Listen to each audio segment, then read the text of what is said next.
بسم اللہ الرحمن الرحیم۔ آج کا میرا موضوع درود شریف کی فضیلت ہے۔ بے شک درود شریف کی بہت زیادہ فضیلت ہے۔ ایک دفعہ حضور صلی اللہ علیہ وآلہ وسلم کے ارد گرد مکھی منڈرا رہی تھی، تو حضور صلی اللہ علیہ وآلہ وسلم نے مکھی سے فرمایا کہ اے مکھی، تو شہد کیسے بناتی ہے؟ تو مکھی نے عرض کیا، یا رسول اللہ صلی اللہ علیہ وآلہ وسلم، ہم مختلف پھولوں کا رس چوستی ہیں اور اپنے چھتے میں جا کر اگل دیتی ہیں۔ تو حضور صلی اللہ علیہ وآلہ وسلم نے فرمایا، نہیں، تم جھوٹ بول رہی ہو۔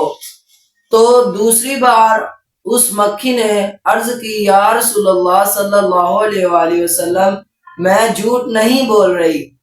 تو حضور صلی اللہ علیہ وآلہ وسلم نے فرمایا، نہیں، تم جھوٹ بول رہی ہو۔ کئی پھول کڑوے ہوتے ہیں، کئی پھول کوڑے ہوتے ہیں اور کئی پھول میٹھے ہوتے ہیں، لیکن تمہارا شہد بہت زیادہ میٹھا ہوتا ہے۔ تو مکھی نے رو رو کے عرض کی، یا رسول اللہ صلی اللہ علیہ وآلہ وسلم، میں جھوٹ نہیں بول رہی۔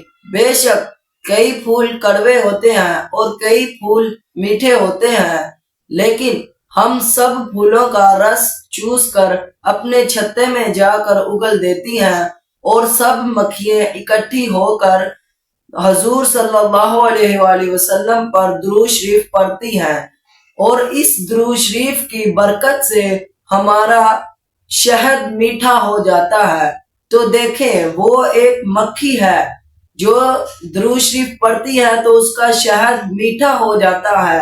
ہم تو پھر بھی انسان ہیں، کیا ہم درود شریف پڑھیں گے تو ہمارے گناہ ختم نہیں ہو جائیں گے؟ ہم قیامت والے دن جہنم سے بچ نہیں سکیں گے؟ بے شک اللہ تعالی غفور الرحیم ہے۔ چلیں آئیں اب ہم سب مل کر حضور صلی اللہ علیہ وآلہ وسلم پر درود شریف پڑھتے ہیں، کیا پتہ کل قیامت والے دن اس درود شریف کی وجہ سے ہماری بخشش ہو جائے۔ تو سب احباب مل کے پڑھیں، الصلاۃ والسلام علیک یا سید یا رسول اللہ وعلی آلک واصحابک یا سید یا حبیب اللہ، الصلاۃ والسلام علیک یا سید یا رحمت للعالمین وعلی آلک واصحابک یا سید یا خاتم النبیین۔